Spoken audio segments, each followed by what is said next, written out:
சென்னை பனையூரில் உள்ள தமிழக வெற்றி கழகத்தின் அலுவலகத்திற்கு தற்போது விஜய் வருகை தந்திருக்கிறார். அதனை அண்மை செய்தியாக பார்த்துக் கொண்டு வருகிறோம்.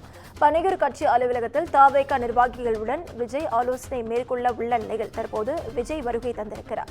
இதுகுறித்த முழு விவரங்களை வழங்க தலைமைச் செய்தியாளர் சிவா நம்மோடு இணைப்பில் காத்திருக்கிறார். சிவா, வணக்கம். விவரங்கள். நவீனா, தமிழக வெற்றி கழகத்தினுடைய மாவட்ட செயலாளர்களுடைய 2ஆம் கட்ட பட்டியல் இன்றைய தினம் வெளியிடுவதற்கான வாய்ப்புகள் இருக்கக்கூடிய ஒரு நிலையில அந்த மாவட்ட செயலாளர்கள் பட்டியலில் இருக்கக்கூடிய நிர்வாகிகளோடு தமிழக வெற்றி கழகத்தினுடைய தலைவர் விஜய் இந்த தினம் ஆலோசனை நடத்துகிறார்.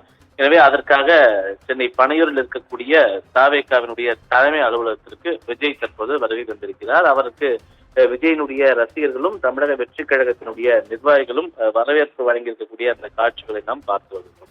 குறிப்பாக தமிழக வெற்றி கழகத்தை பொறுத்தவரை 2026 சட்டமன்ற தேர்தலை முன்வைத்து தன்னுடைய அரசியல் பயணத்தை தொடங்கியிருப்பதாக விஜய் அறிவித்திருக்கக்கூடிய நிலையில தொடர்ந்து மக்கள் போராடக்கூடிய களத்திற்கும் சென்று தன்னுடைய அரசியல் பயணத்தை விஜய் தொடங்கியிருக்கிறார். அதில்தான் பரந்தூர் விமான நிலையம் அமைப்பது தொடர்பாக தொடர்ந்து போராடி வரக்கூடிய அந்த மக்களை சந்தித்து அவர்களுக்கு ஆதரவாக குரல் கொடுத்திருக்கிற விஜய் நிலையில தன்னுடைய கட்சியை தமிழகம் முழுவதும் பலப்படுத்த வேண்டும் என்பதற்காக தமிழகம் முழுவதும் 122 மாவட்ட செயலாளர்கள் நியமனம் செய்ய போவதாக தமிழக வெற்றி கழகத்திலிருந்து தகவலாக வெளியான நிலையில ஏற்கனவே 10 மாவட்டங்கள், அதாவது 2 தொகுதிக்கு ஒரு மாவட்ட செயலாளர்கள் என்ற அடிப்படையில விஜயினுடைய இந்த மாவட்ட செயலாளர் நியமனம் என்பது மேற்கொள்ளப்பட இருக்கிறது என்பது தொடர்பான தகவல் தான் வெளியானது. இந்த நிலையில ஏற்கனவே கடந்த சில நாட்களுக்கு முன்பு நடைபெற்ற இந்த மாவட்ட செயலாளர்கள் முதல் கட்ட பட்டியல்ல அது தொடர்பான ஆலோசனைகள் நடைபெற்ற போதே அவர்களுக்கு என்ன மாதிரியான கட்சி பணிகளை எல்லாம் மேற்கொள்ள வேண்டும் என்று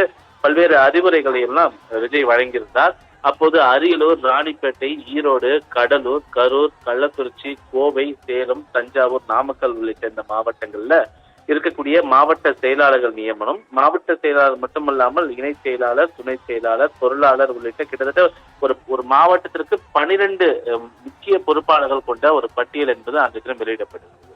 இந்த நிலையில 2ஆம் கட்டமாக மேலும் 10 மாவட்டங்கள், தமிழகத்தை பொறுத்தவரை 38 மாவட்டங்கள் வருவாய் மாவட்டங்கள் இருக்கக்கூடிய ஒரு நிலையில இந்த 38 மாவட்டங்களையும் கட்சியினுடைய வளர்ச்சிக்காக 122 மாவட்டங்களாக பிரிக்கப் போகிறோம் என்ற ஒரு தகவல் தான் தமிழக வெற்றி கழகத்தினுடைய அதிகாரப்பூர்வ தகவலாக இருக்கிறது. எனவே இந்த 122 மாவட்டங்களுக்கும் மாவட்ட செயலாளர்கள் பொறுப்பாளர் நியமனம் செய்ய வேண்டும் என்ற ஒரு அடிப்படையிலேயே இந்த ஆலோசனை என்பது நடத்தப்படுகிறது என்று தெரிவிக்கப்பட்டு தற்போது இன்றைய தினம் கூடுதலாக 10 மாவட்டங்கள் இருக்கக்கூடிய மாவட்ட செயலாளர்கள், மாவட்ட பொறுப்பாளர்களோடு விஜய் ஆலோசனை நடத்த இருக்கிறார்.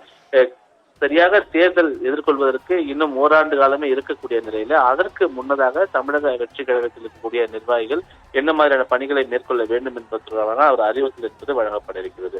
இந்த மாவட்ட செயலாளர்கள், பொறுப்பாளர்கள் மட்டுமல்லாமல் பூத் வாரியாக நிர்வாகிகள் நியமனம் செய்வது தொடர்பான ஒரு அறிவுரையும் வழங்கப்படுகிறது. மாவட்ட செயலாளர்கள் மூலமா அதனை தேர்வு செய்ய வேண்டும் என்பதற்கான ஒரு ஆலோசனைகள், அறிவுரைகள் எல்லாம் இந்த தினம் வழங்கப்பட இருக்கிறது. எனவே இந்த ஆலோசனை கூட்டத்திற்கு பிறகு இது தொடர்பான ஒரு அதிகாரப்பூர்வ பட்டியல் என்பது வெளியிடப்பட இருக்கிறது. அதோடு மட்டுமல்லாமல் இன்றைய தினம் இந்த மாவட்ட செயலாளர்கள், பொறுப்பாளர்களுடன் ஆலோசனை நடத்துவது ஒரு புறம் இருந்தாலும் ஆதவ அர்ஜுன் விடுதலை சிறுத்தைகள் கட்சியிலிருந்து சில மாதங்களுக்கு முன்பு விலகிய ஆதவ அர்ஜுன் இன்றைய தினம் விஜய் முன்னிலையில தன்னை தமிழக வெற்றி கழகத்துல இணைத்துக் கொள்ளப் போகிறார் என்ற ஒரு தகவல் வெளியாக இருக்கக்கூடிய நிலையில அந்த களம் என்பது இதற்கான ஒரு சூடுபிடிக்கக்கூடிய ஒரு களமாகவும் மாறி இருக்கிறது. எனவே ஆதவ அர்ஜுன் இன்று மாலை விஜயை சந்தித்து இணையப் போகிறார் என்ற ஒரு தகவல் ஒரு புறம் இருக்கக்கூடிய நிலையில இந்த மாவட்ட செயலாளர்கள் பட்டியலும் இன்று மாலை 2ஆம் கட்ட பட்டியல் வெளியிடப்படும் என்ற ஒரு எதிர்பார்ப்பும் தற்போது ஏற்பட்டிருக்கின்றது. நவீனா, விவரங்களுக்கு நன்றி சிவா.